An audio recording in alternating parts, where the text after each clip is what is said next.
You want to see how to backsplash? I'll teach you right now.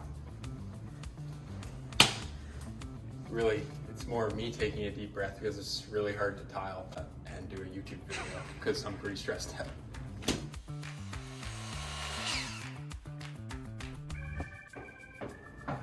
Oh, hey, good to see you. It's actually a perfect time that you're here because I'm just about to do this backsplash above this little pantry area. What a perfect opportunity to show you exactly how to tile. So stick with me and I'm going to show you how to do it. Where to start, right? It can be a little complicated trying to figure out where to start. This is a fairly simple rectangle, but the very first place to start is you want to map out your tiles. You want to figure out how many tiles you need to go across horizontally and how many tiles you need to go up vertically. The last thing you want to happen is to end up with slivers on either side. First, check it horizontally. I've laid out 5 tiles here, and I can see that just 5 tiles with a little bit of spacing is going to work out perfectly. Now I might need to cut these tiles as they go up. It might narrow off just a little bit as it goes up, but as long as I end up with nice big pieces on the side and it's nice and centered, it'll be good. But the other thing we have to worry about is the height of this. And we want to make sure, just like the side, that you don't end up with a sliver up top. So I've taken the measurement, which is 85.5, and I've translated it onto the ground over here. Follow me. So I've laid out enough tiles on the ground to reach 85.5 inches, but I want to assume now that I'm starting with a full tile on the countertop. So if I put my tape measure here at the bottom of the full tile, I want to see where 85.5 nets out. So 85.5 takes us right up here, which is going to be a nice look. Like I said before, the last thing you want to have happen is that last tile ends up with a little sliver, which can just look sloppy and messy. And there are ways to correct that. If you end up with a sliver, what you might want to do is start with half a tile down at the bottom to even that gap. But in this case, we're going to be fine. So let's move on to step 2.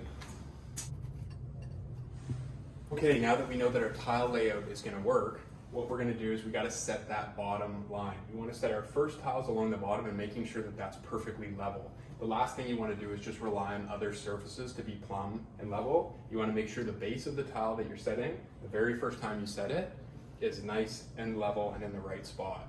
So I've mapped out where the center of the wall is, and then I've mapped out also on the wall where the 2 sides of the center tile will end up. So then from there, I've set a laser line. If you don't have a laser level, you can also just run a level and scribe it with a pencil.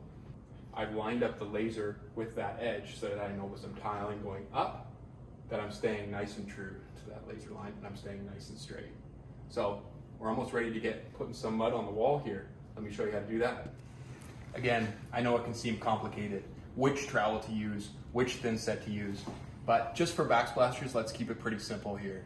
A backsplash is not a shower, so you can use these premixed mastic type mortars. You don't have to worry about mixing up thin set. These premixed ones come right out of the bucket at Home Depot. That's gonna be your easiest bet when you're not dealing in wet locations. It's just an adhesive. It's just sticking up ceramic to the wall. You'll be fine with this stuff. Now for the trowels, you've got different size trowels. You've got V-notch trowels, you've got square notch trowels. I know it's complicated again, but it could just be a little trial and error. Start small, work your way up. These bigger square notch trowels, those are for large format tiles. And the little tiny V-notch ones could be for little mosaics and stuff like that you don't want the thin set to ooze out in the grout joints. In our case here, we're just gonna use a small trowel that's got a 1/4 inch notch, and it should be fine for us in this case. So let's get going. Before you get started, an important thing to think about is just keeping your work area clean. I've already gone around and I've taped off the perimeter of this whole work area here. I've also put some plastic down over top of the countertop. Keep a sponge with you, a sponge and water. Just keep cleaning your tools off, keep cleaning the areas before they harden. If you just spend a little extra time keeping things clean, it'll be a much less stressful ordeal and you'll have a lot more fun doing it. So, we're all ready to get going here. I'm gonna pull up my adhesive. And since I set the laser here, I know that for that first row of tile, all I really need to do is put enough adhesive on this bottom row. I don't need to start laying it on the whole wall so it can all get dry. I'm just gonna work in small spaces that is manageable and something that you can get done in about 15 minutes. So start slowly and then work up from there. You don't need to rush this. Have fun with it. Okay, you ready? Get some on the wall. You want to make sure you get enough adhesive that you're getting full, solid marks. You can see why I've taped off the walls. The last thing you want to do is scratch the cabinetry. When I push these tiles on here, there's going to be a bit of ooze out along the side. So what I don't want to have happen is I'm going to wipe along the bottom here, because what I don't want is the adhesive to ooze out the bottom and get trapped between the tile, because I'll never be able to grout it or silicone it. You want to keep all the grout joints nice and clean. These are not the biggest size ceramic tiles, so if you are working with bigger tiles, you might find you need to back butter, which means putting more adhesive on the back of the stone as well. What you should be doing is, as you stick the stone on, is maybe take 1 or 2 of them off. Just make sure you're getting enough coverage on the back. So it doesn't need to be a ton, because it is just a backsplash. But if you feel like you're not getting enough adhesive, maybe you need a bigger notch trowel, or maybe you need to back butter the tiles. But we're using a pretty large notch here for such a small tile, so we'll be fine in this case to just stick it right into the wall. It's really hard to see here, but even though these tiles look like they're perfectly symmetrical, a lot of the times we'll have little arrows on the back. I don't know why, but we just need to make sure that we lay them in that orientation. I guess because there's imperfections and they want to make sure everything's in the right orientation. So try to pay attention to that. If there's an arrow, try to keep them all in the same direction. You might find that it looks a little wacky. But in this case, I'm going to do them all pointing out. So here goes the first piece. I've got my laser line still set up. That's the edge of the tile. I'm going to put it down on the countertop here, line it up, and I'm just going to wiggle it into place here. And I'm just going to make it so that that laser line just grazes the edge, making sure that I'm staying nice and level across the top. That's all there is to it. I'm going to get my next tile. I'm going to point it up as well too. I'm going to sit it up next to it, off the countertop,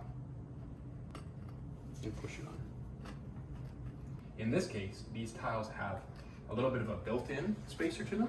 So when you butt them up next to each other, there's about a 32nd of an inch right there. And that's something that we want in this case.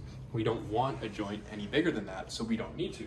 A lot of the times when you're using subway tile or any other type of tile is you'll have either a 16th spacer or an 8 spacer. You can buy these all the way up to 1/64, or you can get them all the way up to 1/2 inch. But what you're then going to need to do if you are doing those spacers is between every single tile, you need to put the spacer between them. So you would push the spacer in between here, which would separate the tiles a little bit, leaving you more room for grout.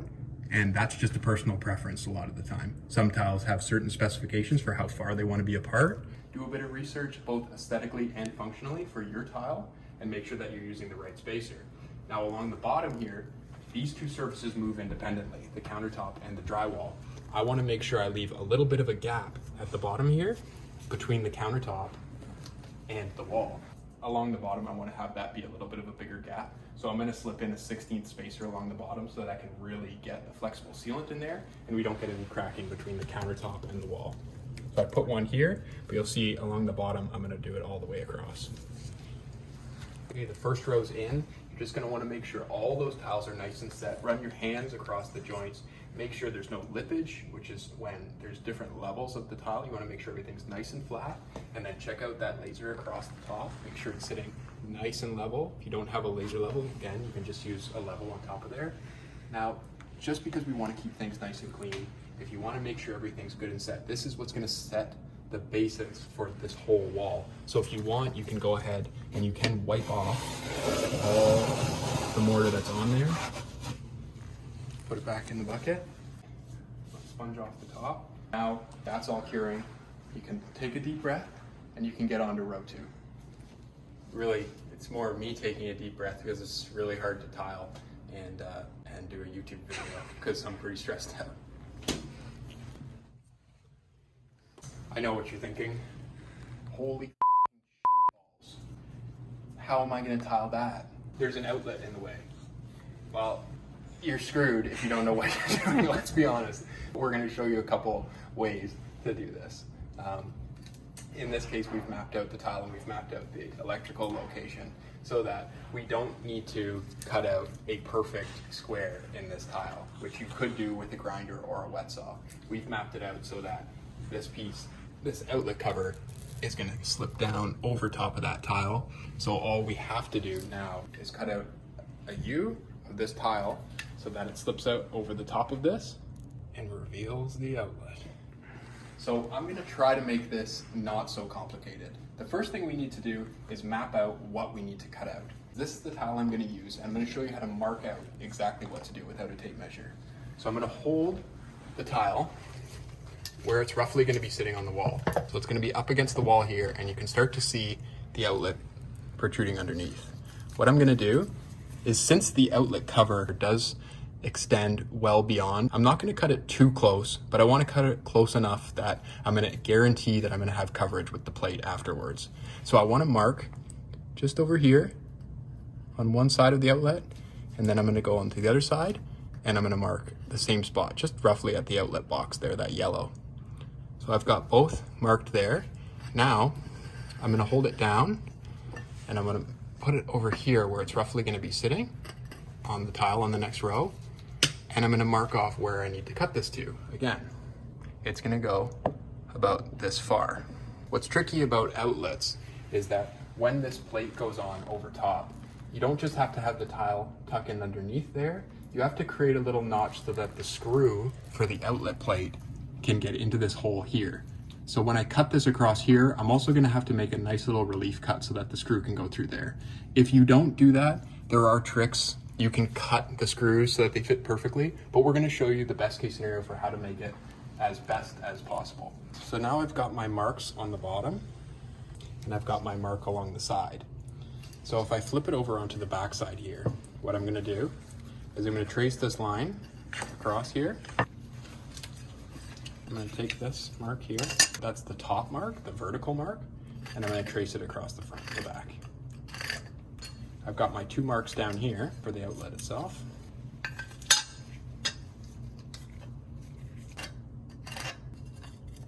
Second mark there. You can see what I've created there is exactly the part that I want to cut out.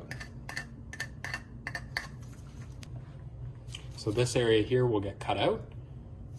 It will slip like this over top of the outlet. We'll pull the outlet through and stick it in. But let me show you how to cut it. We've got our tile out here, and like I said inside, this little rectangle is exactly what we're trying to cut out. So the easiest way to do that without having all the tools in the world. So what I'm gonna do is I'm gonna cut with the grinder down both of these channels here, and then I'm gonna finish it by going across with the snap, and I'm gonna snap it off. So let me show you how.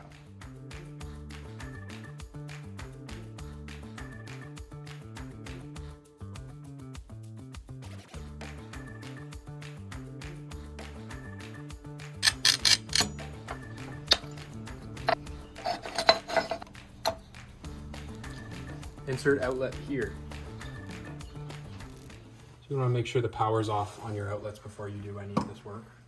Shut the breaker off so that there's no risk of getting hurt. And pull the outlet out. And what you want is for those ears to wrap around. I tuck this underneath. What you'll see is when you put it on, I need to create a nice notch for that hole to be able to come in. So the center of it. And then I want to cut a relief and have room for the outlet plate to go on.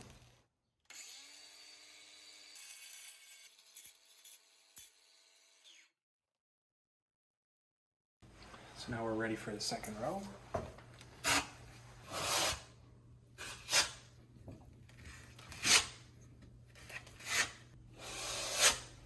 Again, I'm just going to wipe off this bottom lip here.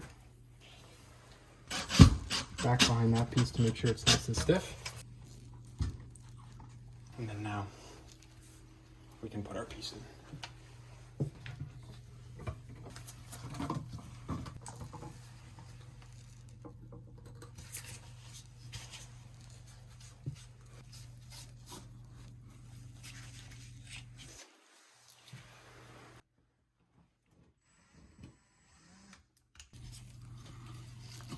When you put your wall plate on, obviously all that stuff's covered, but that's the trickiest part of this whole backsplash. So now what we're gonna do is we're just gonna repeat the process all the way up, and there's no more cuts until we reach the top. Watch how I do it, and I'll meet you back when I get to the top.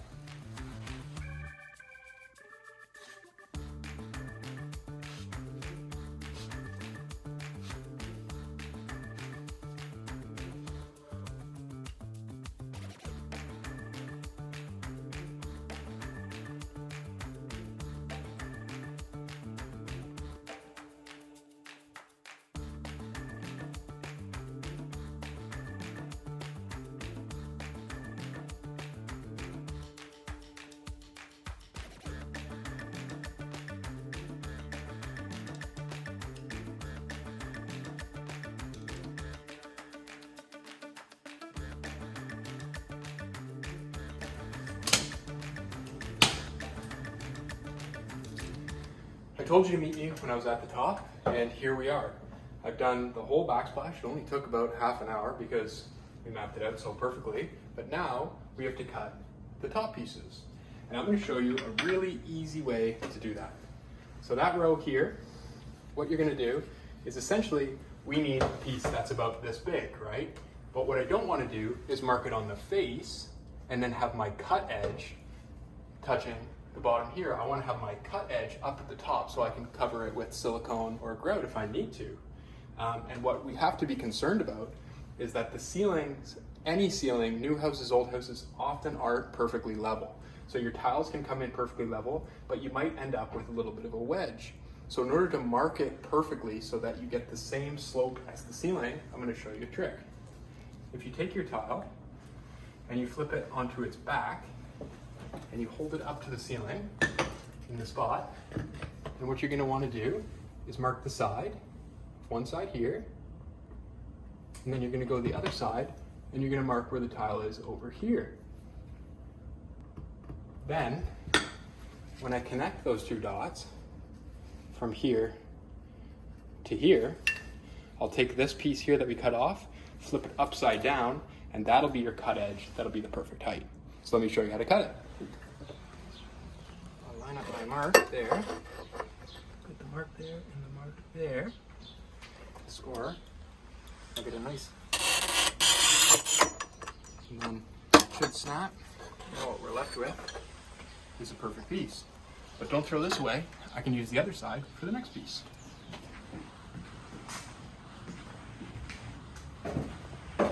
Before I put any adhesive on there, I just like to make sure these fit. But I know it will. Perfect fit.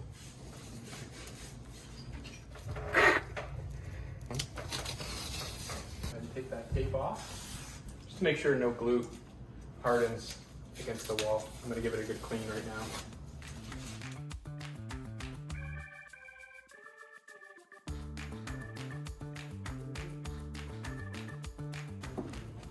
Well, there you have it. Backsplash. Not that hard, not that easy. Also, but you can do it. Give it a shot. Watch our video, try it out. You never know. You might need a tool, you might need a friend, but you'll only get better at it, and I promise you I'm not that great. So, good luck.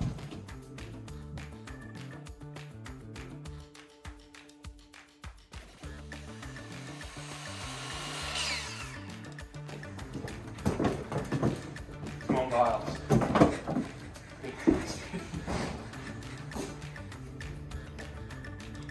Give it a try.